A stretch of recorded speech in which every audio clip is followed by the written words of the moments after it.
Okay, dear students, welcome to all of you. Today we are going to discuss about the frequency spectrum. We know that there are the different frequencies that are used for the different purposes. Now, frequency spectrum is the collection of the different frequencies. यहाँ पर हमारे पास जो भी frequencies available होती हैं उनका total हम इसको that is called the frequency spectrum. तो actually we have the different frequency range हमारे पास अवेलेबल होती हैं. इन फ्रिक्वेंसी रेंज में हमारे पास पर्टिकुलर फ्रिक्वेंसी है वो अलग अलग पर्पजेज के लिए काम आती है. Suppose we are starting from the like 1 kilo hertz से और सेवरल गीगा हर्ट्ज तक. ये हमारा फ्रिक्वेंसी बैंड है, ये हो सकता है गीगा हर्ट्ज रेंज तक. And particular frequency is use for the particular purpose के लिए यूज हम इसको करते हैं. तो that is defined by the IEEE और ITU ने ये स्टैंडर्ड दिया हुआ है वर्ल्ड वाइड. तो in this manner we can divide the different frequencies in the different band. अभी हम देखते हैं कि हमारे पास जो फ्रिक्वेंसी है that is the frequency wavelength और IEEE बैंड. तो what is the wavelength? Wavelength is defined by lambda से हम इसको डिफाइन करते हैं वेवलेंथ को. तो E equal to we know h nu होता है और यहाँ पर आइंस्टीन ने ये प्रिंसिपल दिया था. और nu frequency equal to we can write the c upon lambda. ये हमारा फ्रिक्वेंसी का फॉर्मूला है. तो यहाँ पर हमारे पास लैम्डा जो है that is the c upon nu. ये हमारे पास ये स्टैंडर्ड जो फॉर्मूला है लैम्डा, ये हमारे पास सी अपॉन न्यू का फॉर्मूला हो गया. तो अगर हमको कोई फ्रिक्वेंसी दी हुई है तो we can calculate the wavelength. Suppose कि हमारे पास lambda equal to c is the 3 × 10⁸ ये हमारा फिक्स है. और हमारे पास जो न्यू है वो हमारे पास 300 किलो हर्ट्ज की फ्रिक्वेंसी दी हुई है.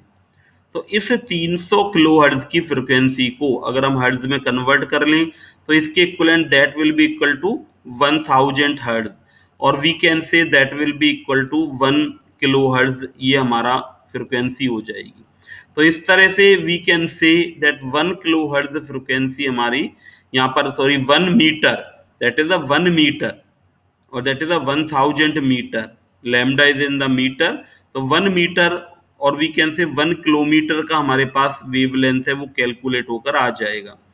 तो इसी तरह से हम अलग अलग फ्रिक्वेंसीज के लिए जो हमारे पास और फ्रिक्वेंसीज हैं उनके लिए वी कैन कैलकुलेट द जो हमारे पास फ्रिक्वेंसी हैं उनके लिए हम वेवलेंथ को कैलकुलेट कर सकते हैं.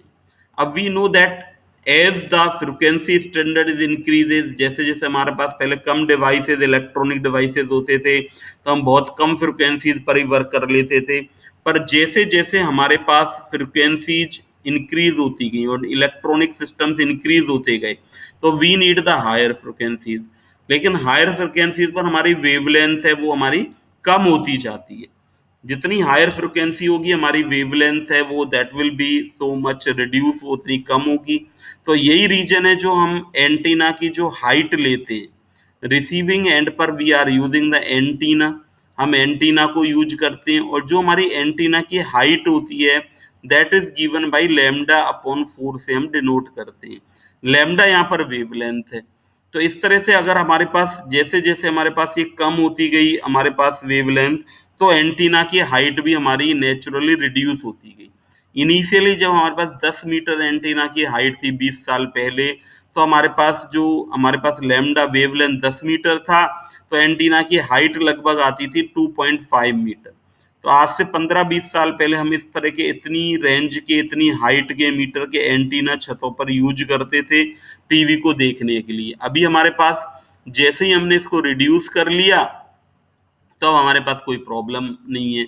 तो we can say that it is the very very important to find out the, ये हमारे पास इंपॉर्टेंट है कि हमने जो हमारे पास एंटीनाज हैं उन एंटीनाज की जो हमने हाइट को रिड्यूस हमने कर लिया. Now you will see that for the अलग अलग फ्रिक्वेंसी के लिए we have the medium frequency range, high frequency range are in this category. VHF very high frequency range are in this category. These are the UHF ultra high frequency range. L band हमारा 1 से 2 gigahertz, S band 2 से 4 gigahertz, C band 4 से 8 gigahertz, X band 8 से 12 gigahertz, KU band 12 से 18 gigahertz, 18 से 26 gigahertz में we have the K band, के A band 26 से 40 गीगाहर्ट्ज, 40 से 75 गीगाहर्ट्ज में we can say it is the called the V band, और 75 to 111 gigahertz that is called W band, और above 111 gigahertz we work on the millimetre wave range. तो इस तरह से अलग अलग बैंड की अलग अलग एप्लीकेशंस हमारे पास होती हैं। Now we will see that I triple E ने दिया सबसे पहले रेडार के लिए, इसको I triple E radar L band के बारे में हम देखेंगे। दैट इज 1 से 2 गीगाहर्ट्ज का होता है, सैटेलाइट कम्युनिकेशन, नेविगेशन, और इसमें हम इसको काम में लेते हैं। इसी तरह से हमारा जो के यू बैंड होता है वो 12 टू 18 गीगाहर्ट्ज पर हमारा के यू बैंड वर्क करता है। तो I triple E uses this letter for से 1 टू 170 गीगाहर्ट्ज रेंज में ये भी हमारा आ रहा है। तो it is mostly for the satellite TV और वीसैट सिस्टम्स के लिए, जो सिप पर हम यूज करते हैं सिग्नल रिसीव करने के लिए, वहां पर हम इसको यूज करते हैं। इसी तरह से जो हमारा सी बैंड होता है वो हमारा 4 टू 8 गीगाहर्ट्ज रेंज में वर्क करता है, और ये भी हमारा सेवरल एप्लीकेशंस के लिए हमारा सी बैंड है वो वर्क हमारा करता है। सी बैंड को हम सैटेलाइट के लिए हम इसको काम में ले सकते हैं, और that can be used for the other applications के लिए भी हम इसको यूज कर सकते हैं। Specially in the satellite etcetera we use it, weather radars में हम इसको यूज कर सकते हैं। Then we have the X band also, that is also important. तो एक्स बैंड है वो हमारा 8 से 12 गीगाहर्ट्ज रेंज में वर्क करता है। It uses for civil, military and government radar applications, weather monitoring, air traffic control etcetera में, defence, we can use the such type of band. तो यहाँ पर हम ये देख रहे हैं कि अलग अलग पर्पज के लिए अलग अलग हमारे पास फ्रिक्वेंसी बैंड है, उनकी अलग अलग एप्लीकेशंस हैं। एस बैंड है that is use for 2 to 4 gigahertz range में हमारा एस बैंड है वो वर्क करता है। That is use for the Bluetooth, is widely use today. इस रेंज में वाईफाई, जिगबी टेक्नोलॉजीज के लिए, ये सब हमारी that are the wireless technology, इनमें हम इसको यूज करते हैं। now we can see the we have the ka band। तो के बैंड इज ऑल्सो इम्पोर्टेंट। तो अपलिंक फ्रिक्वेंसी सैटेलाइट में हम इसको यूज कर सकते हैं, और we can also use it in the range of this, that is for the satellite frequency range, uplink frequency range। इसी तरह से हमारा के बैंड जो होता है, के बैंड है वो हमारा इस फ्रिक्वेंसी रेंज में होता है, और that is used for the K band is enable unusable for a long range transmission के लिए हम इसको यूज नहीं करते, बट ये हमारा सैटेलाइट कम्युनिकेशन में, एस्ट्रोनॉजिकल ऑब्जर्वेशंस में, रेडार्स वगैरह में इसको हम जनरली यूज करते हैं। वी बैंड हमारा जो होता है वो हमारा 40 टू 75 गीगाहर्ट्ज रेंज में होता है। तो that is also used for the V band is different purposes like the without we can use it point to point communication में, वायरलेस कम्युनिकेशन में we can use it. So in this manner we are seeing that different band are used for the different purposes। इसी तरह से W band हमारा होता है, that is 75 to 110 gigahertz range में हम इसको यूज करते हैं।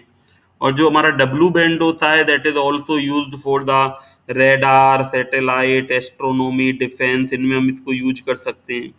इसी तरह से हमारा क्यू बैंड होता है। क्यू बैंड जो हमारा होता है वो that can be used for the about that is not officially band, that is the 36 to 46 gigahertz range में, दैट ऑफिशियली बैंड नहीं है क्यू बैंड, और that is a wide range of application are satellite, terrestrial, microwave communication, radio astronomy. तो इस तरह से हम ये देखते हैं कि जो हमारे पास डिफरेंट फ्रिक्वेंसी बैंड अवेलेबल हैं, these are used for the different purposes. तो बिफोर पर्टिकुलर बैंड ये हम कहाँ से इन बैंड को जो हमारे कहाँ से हम रिसीव करते हैं इनको, basically these are the satellites जो हमारे अर्थ के ऊपर घूमते हैं। तो सैटेलाइट्स के अंदर देयर इज ट्रांसपोंडर्स होते हैं जो कि अलग अलग फ्रिक्वेंसी रेंज के लिए हम ट्रांसपोंडर डिजाइन करते हैं, और पर्टिकुलर एक ट्रांसपोंडर को हम किसी पर्टिकुलर पर्पज के लिए we can use it. Even आज के समय में हम कई कंट्रीज हैं जो इस तरह का बैंड है वो बना नहीं पा रही, तो उनके लिए जो सैटेलाइट को लॉन्च नहीं कर पा रही, तो उन कंट्रीज की भी हम हेल्प करते हैं। और वो कंट्री क्या करती हैं कि वो भी इस चीज को किराए पर और लीज पर ले लेती हैं।